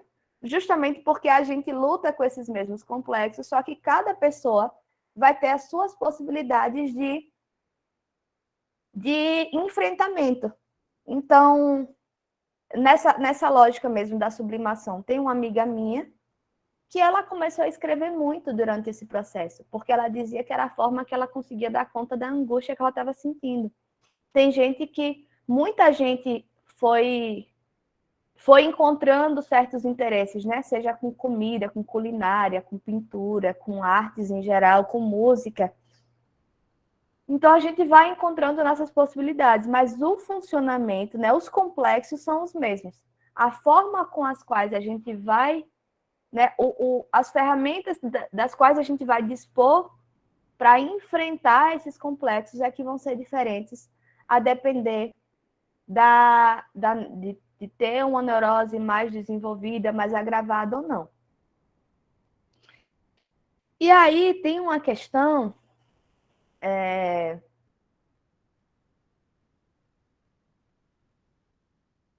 que Freud coloca aqui, ele praticamente joga e vai embora e sai correndo, que é uma questão central na psicanálise, que é a questão transferencial, tá?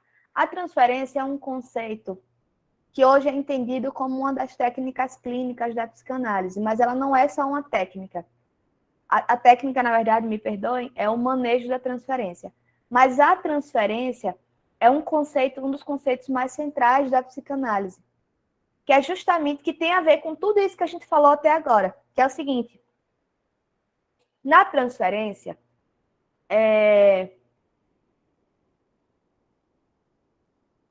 a gente estabelece com as pessoas com quem a gente convive, com as quais a gente se relaciona, relações que vão se pautar em relações prévias nossas. Então, quando a gente fala dessa questão, por exemplo, edípica, ou da questão da relação que a gente estabelece com os pais ou com as pessoas de cuidado da nossa vida, as nossas relações transferenciais, elas vão, de algum modo, resgatar essas outras relações prévias, tá? Então, de algum modo, eu vou acabar repetindo aquilo com as minhas novas relações. Gente, deixa eu tentar pensar com vocês aqui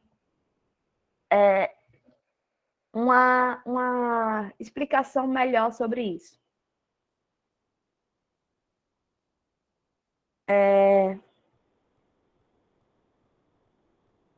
Existem certas formas que a gente constrói enquanto subjetividade, enquanto pessoa, para lidar com situações da nossa vida.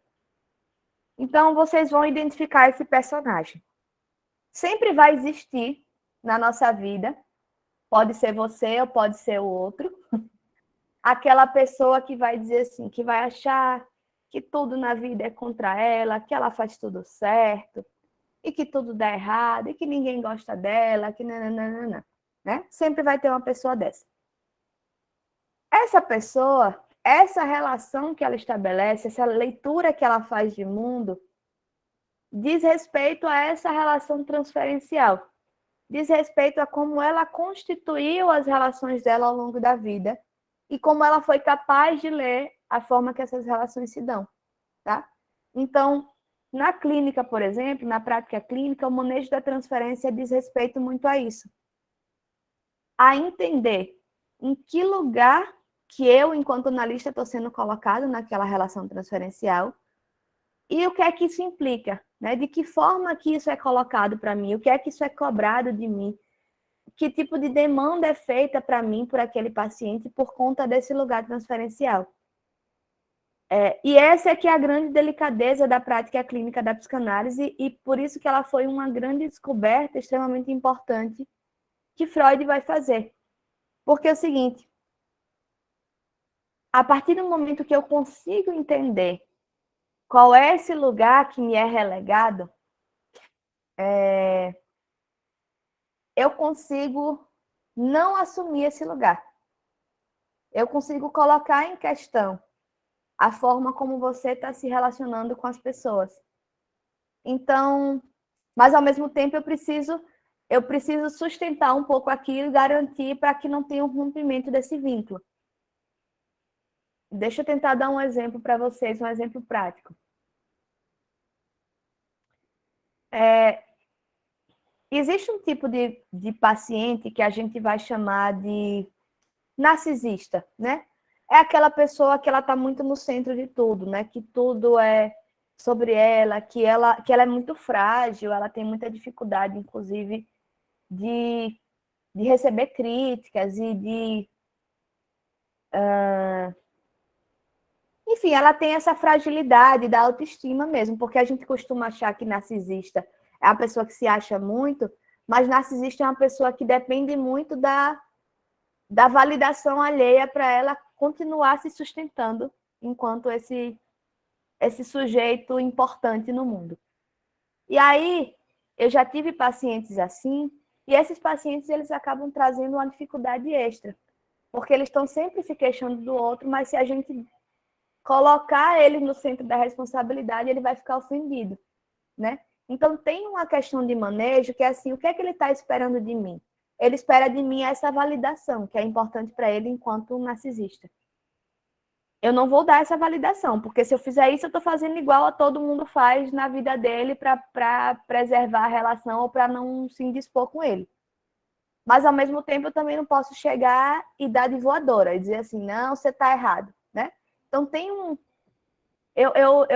quando eu dava supervisão, eu ainda dou supervisão clínica, mas é individual. Eu dava na universidade, na faculdade particular que eu dava aula, eu dava supervisão clínica e eu dizia bem assim, que o psicanalista come pelas beiradas. A gente vai aprendendo que, né, tem um jeito da gente lidando com aquelas situações, justamente porque a relação transferencial, ela vai dizer de uma possibilidade de relação que as pessoas têm no mundo, na vida. Isso diz respeito sobre as relações prévias. Isso diz respeito sobre essa construção de vínculo social e de caráter sexual dentro da concepção de sexualidade para a psicanálise. E a gente precisa compreender isso para a gente, inclusive, manejar, para a gente poder estabelecer aí uma forma de relação, tá? Tem aí, eu não sei se ficou muito claro para vocês, porque, de fato, eu escapei um pouco da forma que Freud construiu no texto para uma maneira que eu acho que fica até mais fácil de entender, que é dentro da perspectiva clínica. Mas se vocês tiverem alguma dúvida, pode falar. Diga aí, Cecília. Professora, uma vez eu li um livro chamado O Analista, é um livro de suspense, que aí ele tem que analisar alguém que quer matar ele, não quer matar, quer que ele se suicide. É um bafafá, muito doido o livro. E aí, muito doido o livro, muito doido. E aí, nessa história, ele tem que analisar o perfil a partir de, tipo, carta, que a outra pessoa manda e tudo, para tentar compreender o que está por trás. E aí, ele fala um pouco da prática dele. E diz que com cada paciente ele se coloca em um lugar. Por exemplo, em algum momento ele funciona como a mãe de alguém, tipo... É mais ou menos esse processo de transferência que acontece. Tá certo. Só que o que Freud vai dizer, Cecília, é que a transferência não é um processo exclusivo da psicanálise, porque a gente costuma achar que a transferência só acontece em análise, e não é.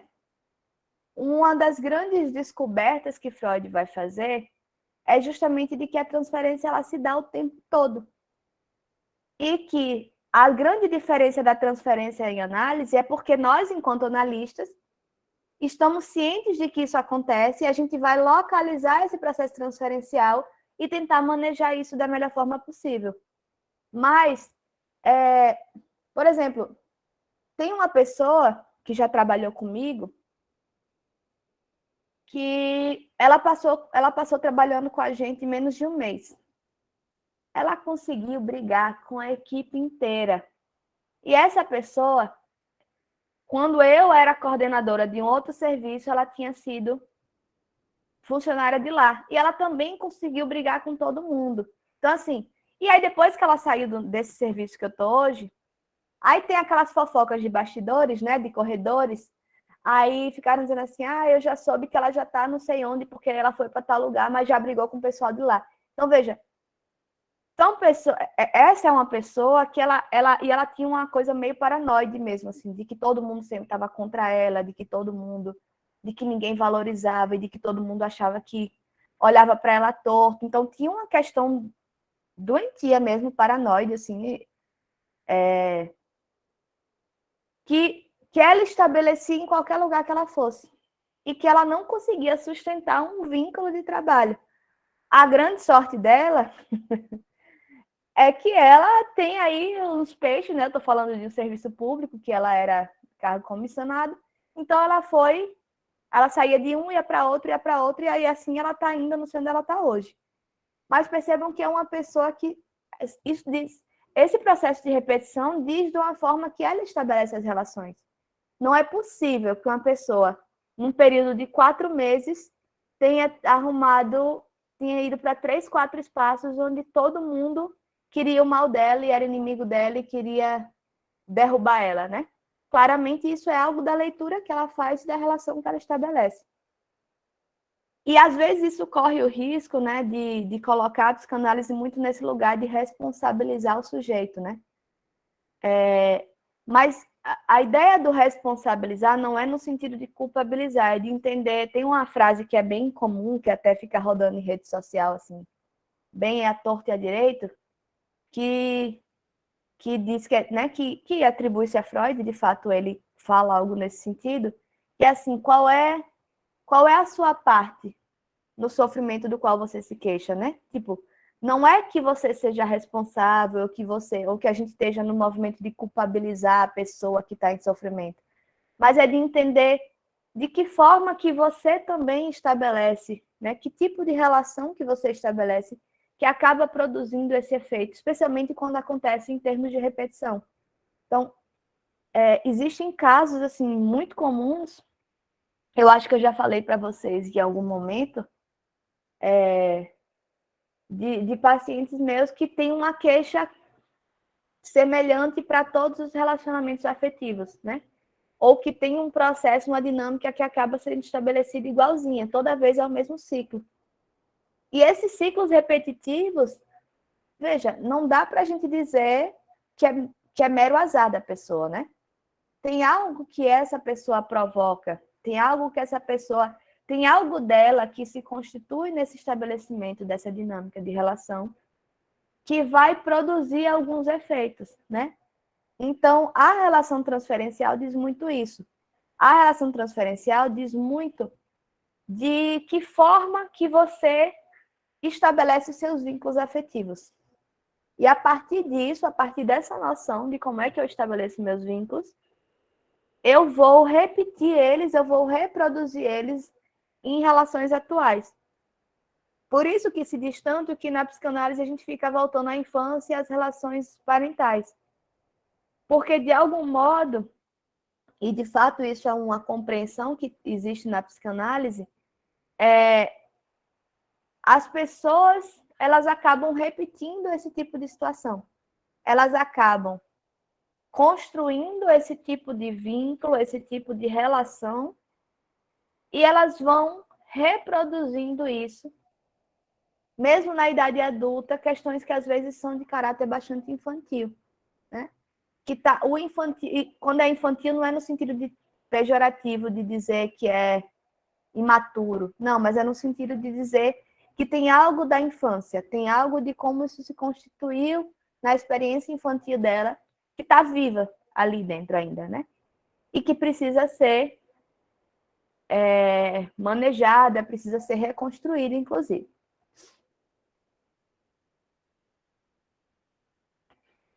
E aí, o que Freud vai finalizar dizendo é justamente que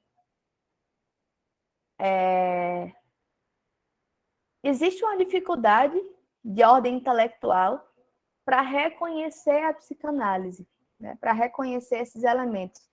Justamente porque quando nós somos adultos formados, né, pautados por um por uma lógica de pensamento racional, a gente faz isso a partir de uma série de repressões e a partir de uma série de enfim, de uma série de atravessamentos de ordem moral, né, de ordem da educação, que vão fazer com que a gente esqueça ou com que a gente elimine aquela experiência prévia. Então, fica difícil para a gente, de forma intelectual, né, intelectualmente, reconhecer a existência dessas questões. E aí, Freud falava isso, obviamente, como uma forma de proteger a própria teoria. É como se ele dissesse assim, olha, falei isso tudo para vocês.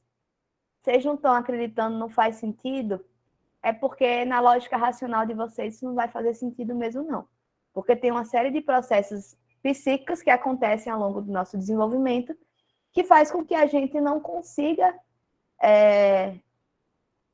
enfrentar certas verdades, né? Certas questões que dizem respeito ao nosso funcionamento psíquico. E aí, ele vai repetir, né, essas soluções possíveis que existem da sublimação e do juízo de condenação, que eu já falei para vocês na lição 3, não, na lição 2. E ele finaliza a palestra dele fazendo uma crítica à repressão sexual, né? Porque até ali Freud entendia que era justamente esse processo de repressão sexual que produzia o sintoma neurótico. Como eu já falei isso na aula passada, a gente entende hoje que não é necessariamente uma questão de repressão sexual, mas é uma questão de como é que a gente, das proibições, né, dos impedimentos que a gente tem enquanto sociedade para desenvolver livremente alguns dos nossos desejos, que acabam sendo necessariamente colocados para o inconsciente.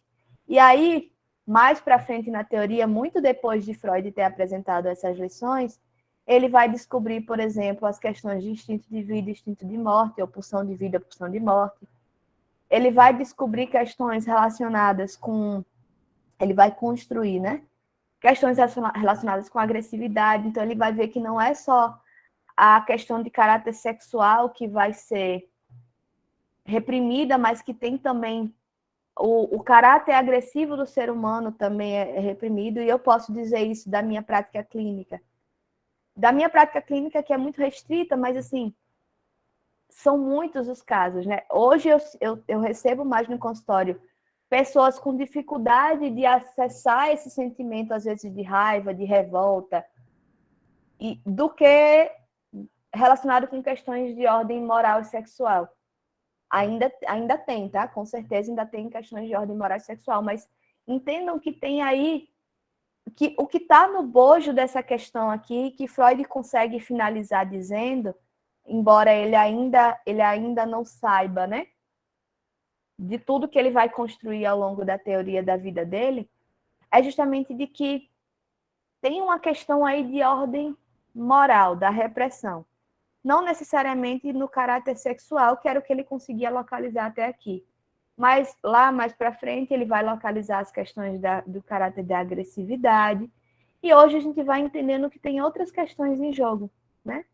Outras questões de ordem social que exigem da gente certas posturas e certas negações do nosso desejo para que a gente possa viver em sociedade e que acaba produzindo esses efeitos de sintoma.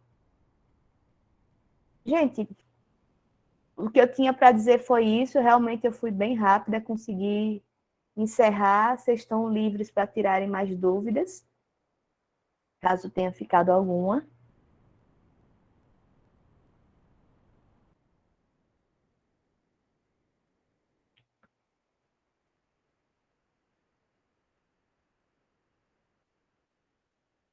Caso não tenhamos dúvidas, eu vou sugerir já que a gente selecione os debatedores da próxima aula. Vejam, como eu falei para vocês, me toquei que já estamos em maio e a gente está com pouco tempo. Então, eu dei uma reduzida no material, né? Eu acho que para fins de de compreensão mesmo da discussão. Sobre o behaviorismo, a gente precisaria de uma leitura mais aprofundada. Mas, a princípio, eu vou passar um capítulo para vocês que fala um pouco dessa história, tá? Se eu sentir que a gente ainda tem necessidade de entrar mais, ou eu coloco mais leitura para vocês, ou eu mesmo sistematizo alguma aula para a gente poder complementar, tá bom? Então, a princípio, vai ser um capítulo só. É um capítulo mais ou menos longo, eu não sei se a gente consegue começar e terminar na semana que vem. Mas, de qualquer modo, eu queria já estabelecer aqui 3 debatedores para a gente fazer esse mesmo esquema que a gente está fazendo agora. O que talvez eu mude um pouco é que eu vou tentar sistematizar uma aula mais organizadinha, e aí as questões de vocês vão vir mais como complementação mesmo, assim, de tirar dúvidas que não tenham sido esclarecidas durante a aula, ou de fazer comentários de leituras diferentes que vocês fizeram, talvez, da que eu estou trazendo, certo? E aí? Quem vai querer? Eu posso ir, professora. Cecília, de novo? Ó, peraí. Cecília só fala, minha gente, tagarela. Ah, sim, são pessoas que não foram, foi? Ah, achei que estava zerando. Não, Então, veja, não é que tem que ser pessoas que não foram. Eu queria priorizar, porque como eu estou nesse sistema de dar ponto, né, e eu quero estimular, eu queria dar preferência para quem não foi ainda.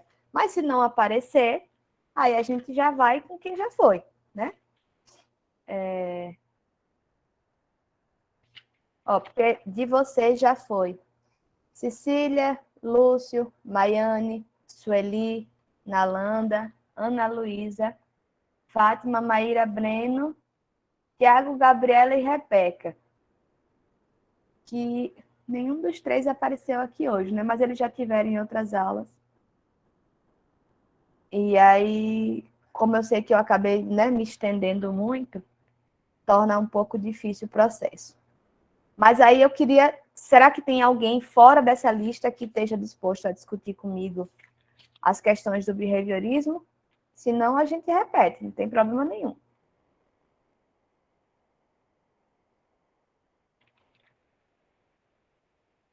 E aí, gente?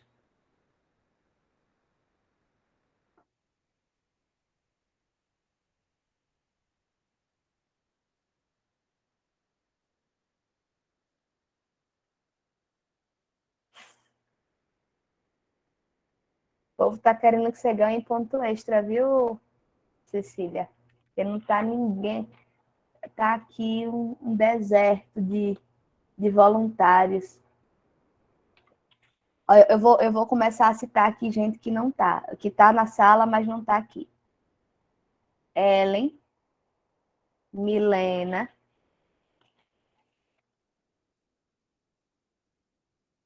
Nara também.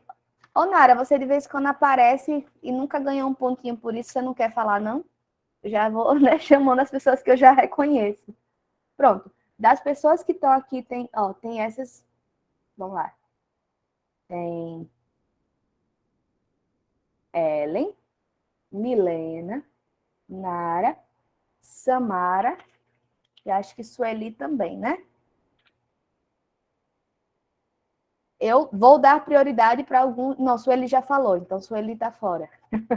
Eu vou dar prioridade para uma dessas 4 pessoas que eu coloquei. Samara, Nara, Milena e... Ah, vou eu de novo procurar o nome. E Ellen. Algumas de vocês se dispõem a ser debatedor na próxima aula? É um capítulozinho sobre behaviorismo.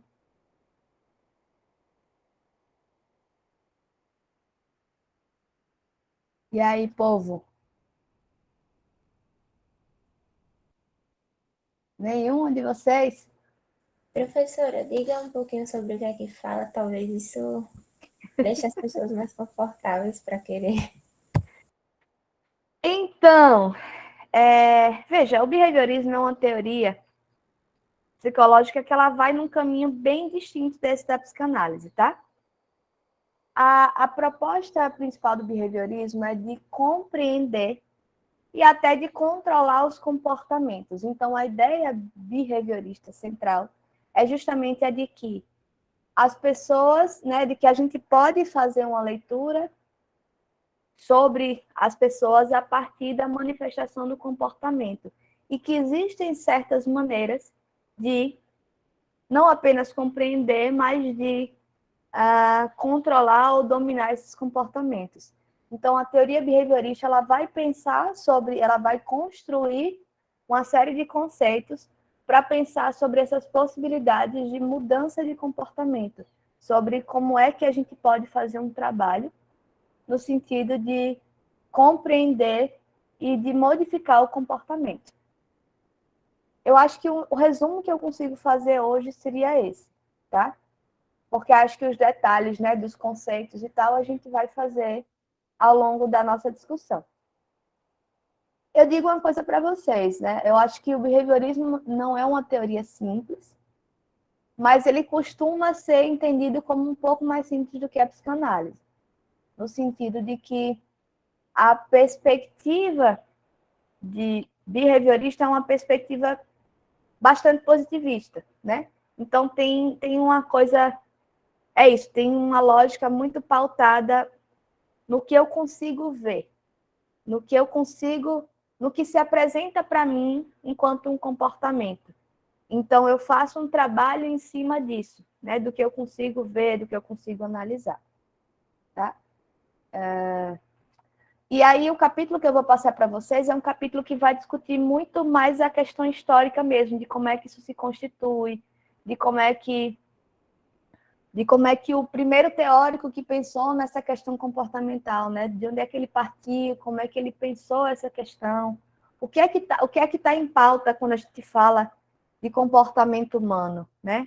O que é que a gente pode fazer com esse comportamento humano? Como é que a gente pode pensar o sujeito, pensar o indivíduo a partir das manifestações comportamentais dele? E aí, ajuda? Anima? De novo, Ellen, Milena, Nara e Samara, que não falaram ainda. Algum de vocês tem interesse? Vocês podem dizer que não também, de não, professora, que aí eu já abro para os outros de novo, para a galera repetir. Lembre-se que vocês vão ganhar meio pontinho, viu? Só para colocar umas perguntazinhas para embananar a professora.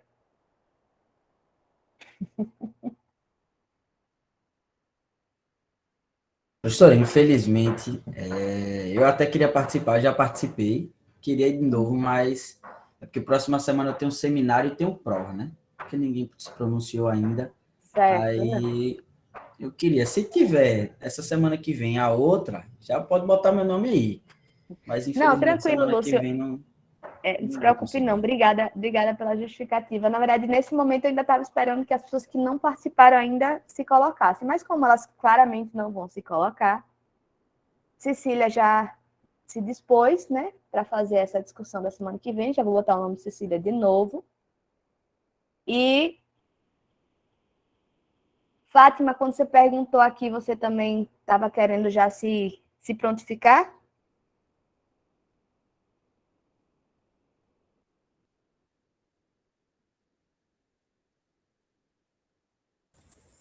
Professora, só tem, no caso, sobre behaviorismo, é esse o nome?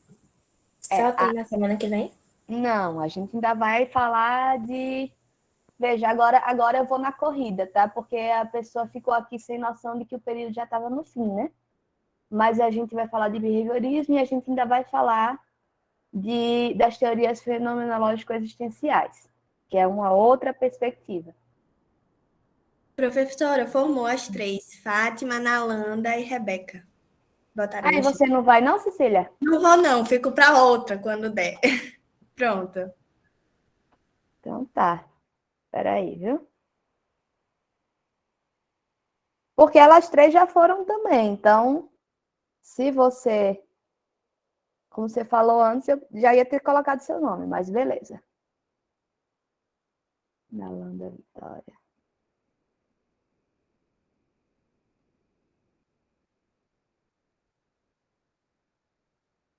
e Rebeca.